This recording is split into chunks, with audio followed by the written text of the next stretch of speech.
కవితలకి కవితలకి కవితలకి కవితలకి అదే అదే అదే అర్థం. కవితలకి కవితలకి ఏ కవితల బాగుంటుందో ఆ కవితలు బాగుంటాయి, ఏ కవితల బాగుండదో అది మిగతా వాళ్ళ తలని పాడు చేస్తాయి. కాబట్టి తల బాగున్న కవి బాగా రాస్తే బాగుంటుంది, రాయని వాడు గప్చిప్పులు కూర్చుంటే బాగుంటుంది. నాకు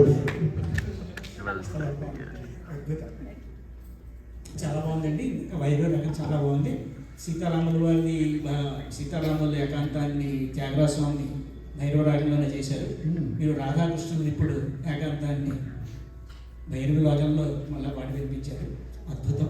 వాక్యతనే బదిలముగా వాటాత్మజుడున్నా ఏకాంతం సీత బాగుంది. నెక్స్ట్ మణిశాస్త్రి గారు, శ్రీమతి మణిశాస్త్రి గారు అనేక బిరుదులు బహుమతులు అందుకున్న అంతర్జాతీయ గాయని. తెలుగు సంగీత ప్రక్రియలన్నింటిలో గాయని మరియు పెద్ద గురువు కూడా. అనేక మంది శిష్యులు ఉన్నప్పటికీ అనేక సిడీలు కూడా చేశారు శిష్యులతోటి. తన చిరకాల వాంఛ తీర్చుకోవడానికి ప్రస్తుతం ఆర్య విశ్వవిద్యాలయంలో కర్ణాటక సంగీతంలో ఎంఏ చదువుతూ నిత్య సంగీత విద్యార్థి కృషివరుగారు. ఇవాళ నిషిద్ధ స్వరంతో వస్తున్నారు.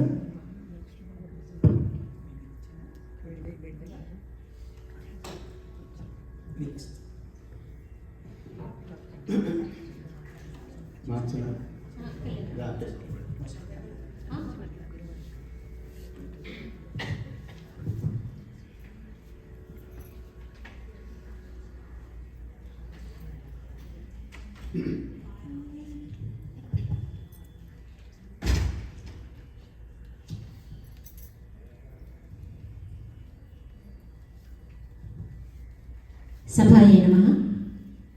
నమస్కారం అవధాని గారు. ఒకప్పుడు సహ గాయకుడు, ఇప్పుడు వారు ఇంతింతే వటునింత అన్నట్టు అవధాని అవతారం కూడా ఎత్తగలగడం నిజంగా ఆ సరస్వతి మాత కృప మీకు ఉన్నదని గట్టిగా నేను నమ్ముతున్నాను. చాలా చాలా సంవత్సరాల తర్వాత మీతో ఇలా వేదికని పంచుకోవడం ఆనందంగా ఉంది. ఈరోజు నేను తీసుకున్న రాగం వసంత రాగం. వసంత రాగం గురించి నేను పెద్దగా చెప్పాల్సిన అవసరం లేదు, మీరు చెప్తారని నాకు తెలుసు. పాట ఏమిటో నిషిద్ధ స్వరం ఏమిటో చెప్పేసి మీకు వదిలేస్తా.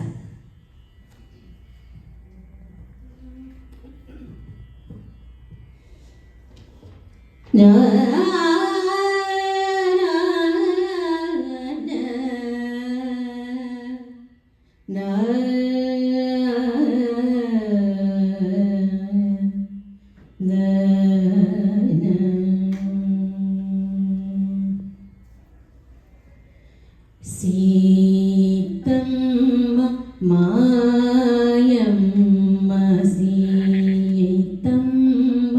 మాయమ్మ సీతమ్మ మాయమ్మ సీతమ్మ మాయమ్మ సీతమ్మ మాయమ్మ సీతమ్మ మాయమ్మ శ్రీరాముడు మా తండ్రి సీతమ్మ మాయమ్మ శ్రీరాముడు మా తండ్రి సీతమ్మ మాయమ్మ శ్రీరాముడు మా తండ్రి సీతమ్మ మాయమ్మ.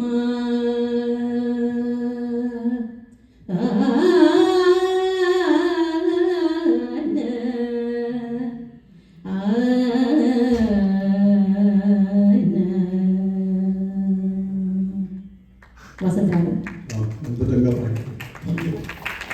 ఇది సాధారణంగా నిషేధ స్వరం అనగానే మనసుకు తోచేది మధ్యమం, కానీ ఈరోజు నేను గాంధారాన్ని ఎంచుకున్నాను. అంటే ఒకప్పటి మాసం గాయకుడికి చిన్న పరీక్ష. దానిలో చమత్కారం తర్వాత చెప్తాను.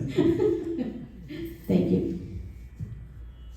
గాంధారాన్ని నిషిద్ధం చేశారు మణిశాస్త్రి గారు, మంచి గాయని. మీ ఊళ్ళో గాయని గురించి నేను చెప్పడం హాస్యాస్పదం.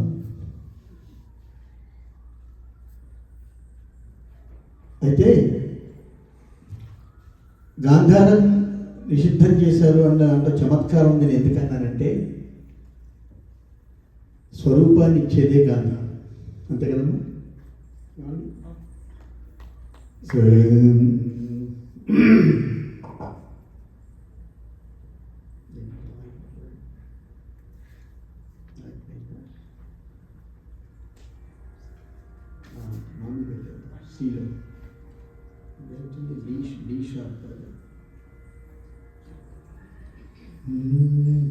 ఇందాక మార్చం శీషా పెట్టిన తర్వాత మధ్యమ పెట్టి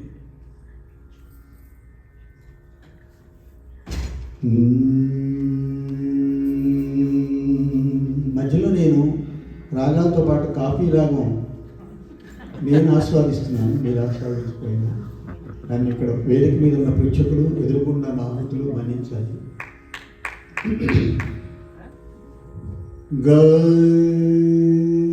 గురువు గారు కచేరీ ప్రారంభించారంటే బాలమురళి గారు, ఆయన ఎప్పుడు మొదలు ఎలా ఉంటుందంటే ఆయన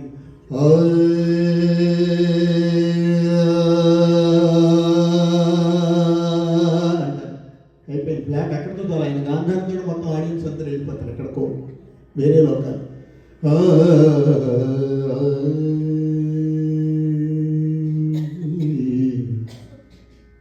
ఇది అంతర్గాంధారం. అంతర్గాంధారం వెరీ అగ్రెసివ్ స్వరం, అంటే తన ఐడెంటిటీని ఎక్కడైనా నిలబెట్టుకోవాలి అనేటువంటి శబ్దం ఇచ్చే స్వరం అంతర్గాంధారం. సాధారణ గాంధారం చాలా మంచిది పాపం, వెరీ ఎమికబుల్, అంటే పక్క స్వరాలని బట్టి అనునయంగా పక్క వాళ్ళతో ఎలా ఉండాలో బాగా తెలుసు, ట్యాక్ట్ఫుల్, దాన్ని బట్టి రాగం అందం వస్తుంది. భైరవిలో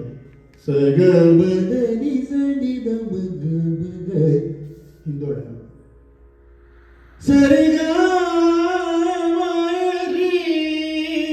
కానడలో సాధారణంగా అంటారు కదా. మరి డబ్బాలు సరే అట్లా మారిపోయింది. పంచమంతో ఒకసారి, మధ్యమంతో ఒకసారి, ఏకంగా దైవతం దాకా వెళ్ళిపోయి కానడలో.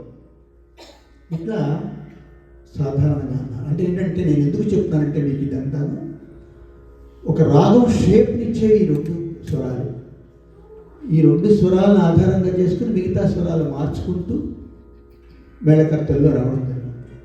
ఇది తెలుసుకున్న వాళ్ళు ఏదైనా తేలిగ్గా పాడగలరు. అందుకే నేను ఇప్పుడు విద్యార్థులకు అక్కడ పుస్తకాలు కూడా పెట్టాను. ప్రధానంగా 5 రాగాలు కనుక మనం పిల్లలకి నేర్పితే మాయామాళ గౌళ, తోడి, కరహర ప్రియ, శంకరాభరణం, కళ్యాణం, తర్వాత వివాది రాగాలు 2, అవి కనుక నేర్పి షట్కాలము, మిగతా స్వరాలు, అలంకారాలు నేర్పితే 12 స్వరాలు పక్కాగా పిల్లలు పాడగలుగుతారు అనేదే నేను సాధన స్రవంతి అనే పుస్తకంలో రాశాను. మీరు ఔత్సాహికులు ఎవరైనా ఉంటే తీసుకోవచ్చు. తర్వాత 2వ వాల్యూంలో 35 తాళాలు, మా ముళ్ళపూడి అతను ఉన్నాడు కదా, అట్లాగా వాళ్ళు కూడా ముందు చెప్పచ్చు. దాన్ని పరిశీలిస్తే ఇలాంటి ఔత్సాహికులు, ఇలాంటి అభ్యుదయ పైకి వస్తున్నటువంటి మంచి వీళ్ళు. 35 తాళాల్లో గీతాలు లేవు ఇంతవరకు. 7 తాళాలు 5 జాతుల్లో అలంకారాలు ఉన్నాయి, అవి కూడా ఎవరు చెప్పట్లా. 7 అలంకారాలు 7 పాడితే చాలే, నీకు 35 కావాలా అంటారు. ಅವ್ರನ್ನ అడిగితే పైగా తప్పదు. మ్యాథమెటిక్స్ రాకుండా మనం ఫార్ములాలను క్యాల్కులేషన్స్ ఎట్లా చెప్తామండి. 7 తాళాలు 5 జాతుల్లో పాడడం. ఇప్పుడు ఇందాక ఇతను అడిగాడు, నాకు ఎలా అర్థమైందంటే చిన్నప్పటి నుంచి నా గురువులు పోసిన దాన్ని బట్టి వెంటనే నేను అర్థం చేసుకున్నా, కానీ ఇవాళ నా ప్రజ్ఞ కాదు. అలాగే 7 తాళాలు 5 జాతుల్లో 35 తాళాల్లో గీతాలు రాస్తారు సెకండ్ వాల్యూమ్లో. ఆ 35 తాళాల గీతాలు కానీ నేర్పగలిగితే వాళ్ళకి తాళాలు వస్తాయి, రాగాలు వస్తాయి. సో ఇప్పుడు ఈ గాంధారం అనేటువంటిది ఇక్కడ చాలా ప్రధానమైనటువంటి రాగ ఛాయ. మణిగారి చమత్కారం ఏం చేశారంటే పాతిస్తే ఈయన పాడేయగలడు, ఇంట్లో ఆలోచించుకుంటారు, నీ తీస్తే పాడేయగలడు, దైవతం తీస్తే పాడేయగలడు, మధ్యమం ఇంకేమైనా అసలు బోర్డు ఉన్నాయి, మధ్యమ రాగాలు. కాబట్టి అసలు సాధారణ గాంధారంతో సగ అంతర్గాంధారంతో వెళ్ళేటువంటి వసంతలో కనుక లాగా ఒకరు పాడేసి పాడమంటే ఏం చేస్తారు చూద్దామని. సగవద సగ దని దని మగ రీస అవరోహంలో రిషభం పాడాలిగా. మదని సని దమ్మ రీస మదని సని దమ్మ రీస మదని సని దమ్మ సీతమ్మ. వచ్చిందా? మా రీస మాయమ్మ. అందం పోయింది కదా. మాయమ్మ.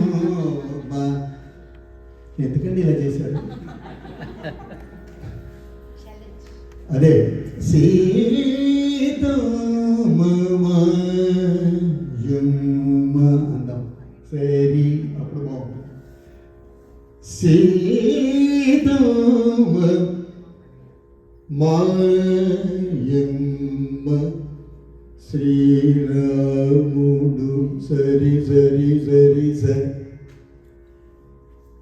నిజరి మా తండ్రి సమమ మా తండ్రి సీతమ్మ మాయమ్మ శ్రీరాముడు మా తండ్రి మద మదని వాదాత్మజ దని దని సౌమిత్రి.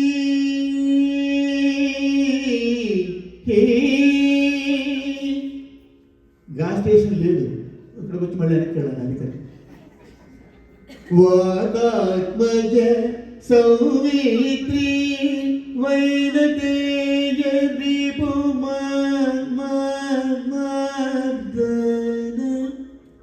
మదన దాన భరతాదులు సోదరులు మాకు.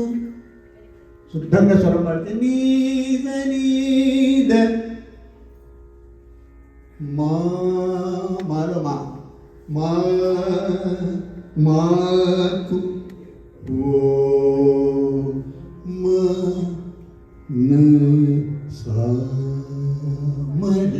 మనస. ఇది స్వరాక్షరం. సరిపోయింది కదా. ఇంకా ఫోన్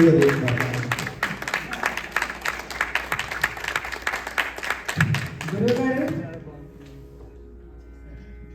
ఒక ప్రశ్న ఏంటంటే, అష్టావధానం చేసేవారు నిష్ఠావధానం కూడా చేస్తారా?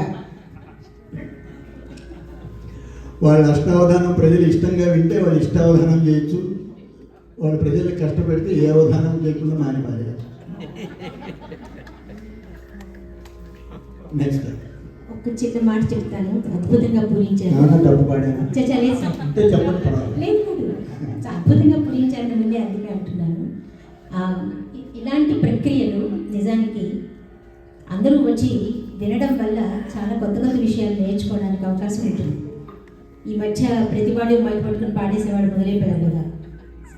శుభ్రంగా అపశృతులు అపస్వరాలు ఏమిటేమిటో పాడేస్తూ ఉంటే జనాలకి ఎలా అయిపోయిందంటే గొంతు వినడం మానేసి శరీరం చూసి చప్పట్లు కొట్టేస్తున్నారు. అందుచేత ఇలాంటి ప్రక్రియల ద్వారా ఒక స్వరాన్ని తీసి అంతా పారేస్తే ఎంత ఘోరంగా కాంపోజిషన్ తయారవుతుందో తెలుసుకోవడం అన్నది ప్రజానికానికి చాలా అవసరం. ఇది చెప్పాలని మనం గురువు గారు లవంగి రాగం ఎల్గారి వారికి తెలుసు. సరి మరి ఇందులో కూడా గాలి.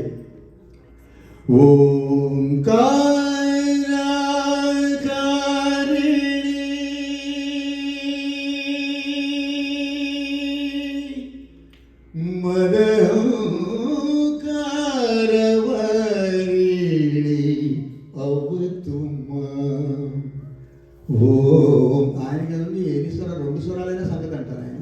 ఆయన అన్ని స్వరాలు ఆయన కోసం ఎగబడతాయి, ఆయన స్వరాల కోసం ఎగబడతాయి. మురళి గారు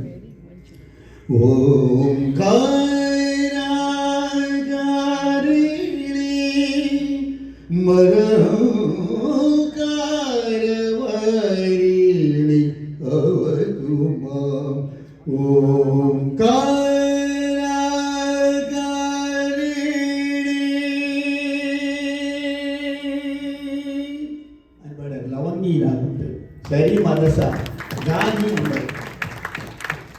అలాగే సగపనిస మహతి రాగం. సగపనిస నిపగస మహనీయ మధురమూర్తే కమనీయ గానమూర్తే మహనీయ మధురమూర్తే.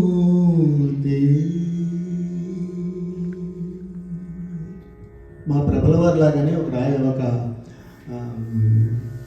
అప్రసంగికుడు ఒక ఆయన నన్ను అడిగాడు, అయ్యా ఫలానా వారు ఒక స్వరం తీసేశారు, సమధనిస ఉంది, నేను అన్ని స్వరాలు తీసేస్తున్నాను, ఉత్తి శాపాతో పాడండి అన్నాడు ఆయన. ఏమిటి శ్రీరామ నీ నామం ఏమి రుచిరా, దీన్ని ఉత్తి శాపాతో పాడండి మీరు అని అడిగాడు. పాడగలరా అన్నాడు. పాడతాను. సప సప పస శ్రీరామ నామేమి రుచిర రుచిర. ఎలా ఉందన్న? బాగుందన్న. ఆయన అడిగాడు కదా, ఏం బాగుంది అయ్యా, అంబులెన్స్ సైరన్ మాటలాగా ఏమి ఏమిటి. కాబట్టి ఒక స్వరానికి ఒక అందం, ఒక స్వరానికి ఒక అర్థం, దాని పరమార్థం, దానిలో నిగూఢత్వం ఉంటుంది. కానీ ఒక స్వరంతో పాడు, 2 స్వరాలతో పాడు, ఒక స్వరంతో పాడు. శ్రీరామని నామమే విలుచురా, శ్రీరామని నామ అయిపోయింది. ఎవడైనా పాడతాడు, రైలు ఇంజిన్ కూడా పాడుతుంది కూత. కాబట్టి అంటే ఇవన్నీ ప్రక్రియ ఎందుకు చెప్తున్నానంటే, నిషిద్ధ స్వరం ఒక స్వరం తీస్తే ఎలా, 2 స్వరాలు తీసేసినప్పుడు కూడా ఎట్లా ఉంటుంది, కాంబినేషన్ ఎట్లా ఉంటుంది. ఇవి మనం చేసినవి కాదు కదా. కొన్ని వేల సంవత్సరాలుగా భారతీయ సంగీతం ప్రపంచ సంగీతానికి మూలము. భారతీయ సంగీతం ఏంటంటే ప్రపంచంలో సంగీతం లేదు. నేను గిటారిస్ట్ రమ్మంటే అమెరికన్ అతను వస్తాడు, ఆర్కెస్ట్రాలో కూర్చొని ఏ రాగం సార్ అని ఏమో అడగడు, బైరవా తోడా కాంబోయ్ అడగడు. వాట్ స్కేల్ సార్ ఇది అంటాడు. Is it minor scale and minor scale. నేను చెప్పాను ఒకటి ఇంటి చూసుకుంటాడు, ఓకే అంటాడు. ఏమిటి ఓకే వాయించేస్తాడు. Because he's going through the frets and accordingly is playing. Swara is nothing but sound, but the combination of swaras are having the meaning of the raga. That is important. That is created by Bharatiya Sangeetam. Okay. Avadhani గారు గిట్టి పంజాల అడిగేటువంటి అసత్వమైన సమస్య, ఒక స్వరధేను అంటే మీకు నేను వినిపిస్తున్నాను, స్వరధేను నుంచి అమృతాన్ని లాగింది ఇవాడు. అలాగే ఒకరొక్కడు ఆ సమస్యతోని నిజంగా మేము తోడుకునే వాళ్ళకి తోడుకున్నంత, ఇందులో ఎవరు తక్కువ తోడుకునే వాళ్ళకి తోడుకున్నంతగా అమృతం. తర్వాత అంశం